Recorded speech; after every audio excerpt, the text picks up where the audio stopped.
Le kiosque d'Europe 1 ce matin, c'est Axel et ses drôles de dames. Axel de Tarlet pour l'écho donc, et Eva Rock pour la télé, Marion Calais pour les régions. Et cette semaine, c'est Ève Roger qui nous parlera de la presse internationale. Bonjour à tous. Bonjour. On commence avec vos quotidiens nationaux alors que s'ouvre aujourd'hui la 4e conférence environnementale du quinquennat, on l'évoquait. L'opinion s'agace des tergiversations gouvernementales permanentes. Et titre, nucléaire promis. On décide bientôt. Pour le quotidien, les décisions réelles, lourdes de conséquences, sont sans cesse reportées au lendemain. Il sera intéressant d'entendre sur le sujet le patron d'EDF, Jean-Bernard Lévy, qui sera à 7h45 l'invité de l'interview Vérité d'Europe 1. Justice pour les lanceurs d'alerte. La une de Libération sonne comme un appel, alors que s'ouvrira cette semaine à Luxembourg le procès d'Antoine Deltour, jugé pour avoir révélé des méthodes d'évitement fiscal, ce que l'on avait appelé l'affaire du LuxLeaks. Libé nous rappelle que les premiers lanceurs d'alerte ne datent pas d'hier, loin de là, et de citer le pionnier Jan Karski, témoin direct du ghetto de Varsovie. Il avait alerté les Allemands dès 1942 de l'extermination des Juifs. Il y a Mark Felt. Mark Felt, c'est lui la gorge profonde qui fit éclater le scandale du Watergate en 1972. Ça se terminera 2 ans plus tard par la chute du président américain Nixon. Ou encore en 91, Erin Brockovich, passé à la postérité grâce au cinéma et grâce à Julia Roberts. Aujourd'hui en France, nous promet des révélations sur le plan secret des Américains sur le traité transatlantique en cours de négociation. Le sujet fait aussi la une de La Croix et du Figaro. À Hanovre, Barack Obama déclare son admiration, entre guillemets, à son amie, entre guillemets, Angela Merkel. Si vous avez des questions sur ce traité, ce TAFTA, n'hésitez pas. Vous nous les posez avec le hashtag un matin ou sur europe1.fr et on vous répond à 6h45 tout à l'heure.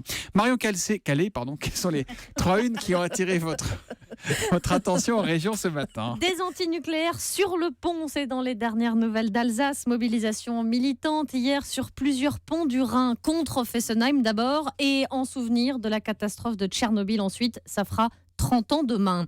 Un joli pactole qui fait saliver beaucoup de monde. Après la commande de 4 nouveaux paquebots sur les chantiers STX de Saint-Nazaire, eh bien, les entreprises du Maine-et-Loire espèrent elles aussi en tirer profit, raconte le Courrier de l'Ouest. Et puis des graffitis à la une de l'Union. Oui, mais des graffitis historiques, puisqu'il s'agit de dessins de poilus découverts dans des souterrains de la Somme. C'est très intéressant à voir, on vous met ça évidemment sur europe1.fr. L'histoire du jour, ce sont des vaches, mais des vaches en location. Oui, Notavache.fr. grâce à une société unique en France, c'est un peu le Europcar du bétail, Gestel, installé à Lyon. 43 ans d'expérience et une demande apparemment de plus en plus forte. Illustration dans Ouest France ce matin, avec Gilda et son épouse installés près du Mont-Saint-Michel. Pour eux qui venaient de rénover plusieurs bâtiments, de racheter des terres, pas question d'ajouter de nouveaux crédits. D'où l'idée de cette location, avec des frais de fonctionnement. Alors 50 € par an et par bête à rembourser, mais aussi un remboursement en nature, c'est-à-dire qu'il faut fournir tous les ans pour 10 animaux loués une génisse, c'est-à-dire une jeune vache qui n'a pas encore vélé, remboursement donc en nature, mais l'éleveur, lui, garde le lait, les veaux mâles. Et Gilda, de résumer, à choisir, je préfère être propriétaire de 20 hectares de terres agricoles plutôt que 20 vaches. Et on le comprend, Ouest France assure que ça concernerait quand même 30 000 bêtes à travers toute la France. C'est quand même un business qui est en train de se mettre en place et Vraiment. que nous raconte donc ce matin Ouest France. La presse internationale, Ève Roger, vous nous emmenez en République démocratique du Congo avec la disparition d'une icône, et le mot n'est pas trop fort, c'est Papa Wemba. Oui, le roi de la rumba congolaise, dit aussi le rossignol pour sa voix de ténor dans les aigus. Vous le savez, le chanteur est tombé sur scène dimanche matin à l'aube en plein concert à Abidjan, en Côte d'Ivoire.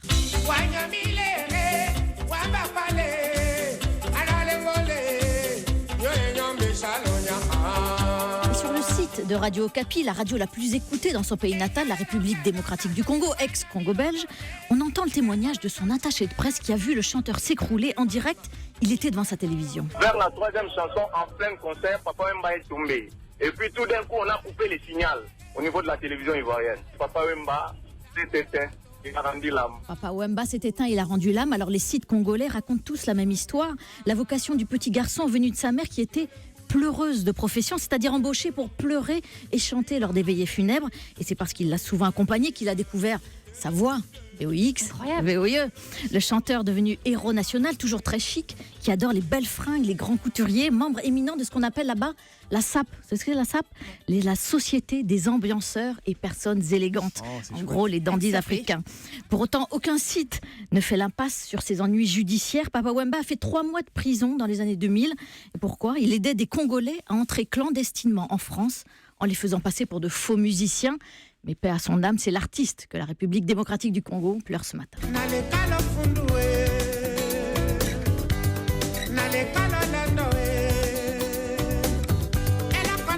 Il est jeune, hein, Papa Wemba, 66 ans. Voilà, pour le disparaître Papa Wemba, donc pour être tout à fait précis.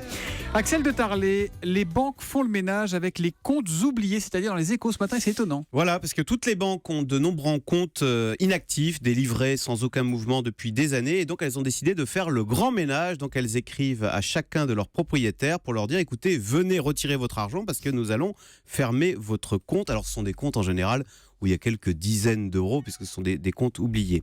Mais qu'est-ce qu'on considère comme un compte dormant, un compte oublié ? C'est quoi le critère ? Alors, pour un compte dormant, donc ceux qui reçoivent des courriers, si c'est un compte courant, c'est qu'il y a eu 0 transaction pendant 12 mois, pendant 1 an. D'accord. Si c'est un livret, c'est que vous n'avez rien mis et rien retiré depuis 5 ans. Et si ça concerne aussi les coffres-forts, c'est un coffre-fort, c'est dormant si vous n'avez pas payé votre location depuis 10 ans. Là, la banque en a un petit peu assez. Et donc, elle vous écrit et elle vous dit... venez le contenu du coffre-fort à la caisse des dépôts ? Je sais pas, en tous les cas, elle dit venez vider votre coffre-fort, sinon vous savez ce qu'on fait, ou venez récupérer l'argent de votre livret. On bascule tout le 1er juillet à la caisse des dépôts de consignation. Et très souvent, le problème, c'est que les gens ont déménagé, ou bien souvent ce sont les parents qui reçoivent, parce qu'ils avaient ouvert un livret A pour leur enfant. L'enfant est parti, il a déménagé, je ne sais pas quoi. Donc ce sont les parents souvent qui reçoivent ça, mais les parents ont souvent déménagé eux-mêmes. Et donc donc il y a des tas de comptes qui vont basculer à la caisse des dépôts le 1er juillet. Alors pas de panique, à partir du 1er janvier 2017, la Caisse des dépôts va mettre en ligne un moteur de recherche. Vous taperez votre nom, je pense votre date de naissance, et on vous dira si, voilà, peut-être bonne surprise, il y a ce fameux livret A qu'on vous avait offert en 1934, avec 17,34 €. Eh bien, il était à la Caisse des dépôts. Il vous faudra 6 mois de démarche pour prouver que c'est bien à vous et pour récupérer vos 17 francs. Bon, en tout cas, si vous ne trouvez pas vos comptes à partir du 1er juillet, vos comptes dormants, ils seront à la Caisse des dépôts et de consignation. Voilà. Merci Axel de Tarlé. Le Far West à cheval, c'est le programme télé de ce soir. C'est à 19h. Ça commence ce soir, du lundi au vendredi sur Arte. Baroque. Exactement. Stenson sur la tête, bottes de cuir, alors jean pour Maria qui est une comédienne allemande et pantalon en cuir à franges pour Hawk qui est trappeur de métier. Et c'est parti pour 6500 km à cheval dans l'Ouest américain. Alors pour ce duo et ce documentaire, mais dépaysant. Première étape, Nouveau-Mexique, une terre aride ornée de cactus sous un ciel bleu incroyable. Et il y a un problème, l'eau est une denrée rare. Si on creuse ici, on trouvera peut-être de l'eau. Ici. Oui, sous le sable. Si on creuse assez profond, parfois de l'eau remonte à la surface. Parce qu'il y a de l'eau là-dessous. Je n'aurais jamais imaginé qu'on puisse trouver de l'eau ici. On va chercher un peu plus loin et si on ne trouve rien, on reviendra ici. Alors sinon, si on achète une bouteille d'eau, on aura de l'eau.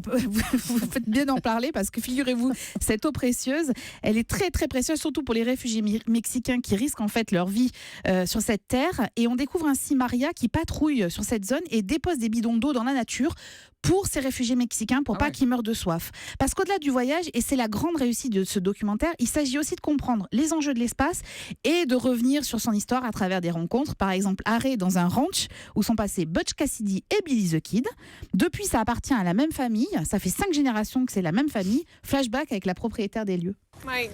Mon arrière-grand-père a quitté le Texas en 1888 pour venir ici. Il voulait éloigner une de ses filles d'un certain cow-boy. Vraiment ?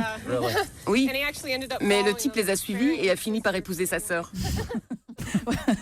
Alors écoutez, j'ai voyagé pendant 40 minutes. C'est une chevauchée fantastique qui est apaisante mais qui est aussi intéressante. Et si je ne suis pas là demain matin, ne me cherchez pas. Je peux venir avec vous ? Est-ce que vous avez vu Eva ? Oui, elle est chez Pôle emploi. Allez, le Far West à cheval, c'est sur Arte. C'est à partir de 19h ce soir. Rideau sur le kiosque. Affligeant.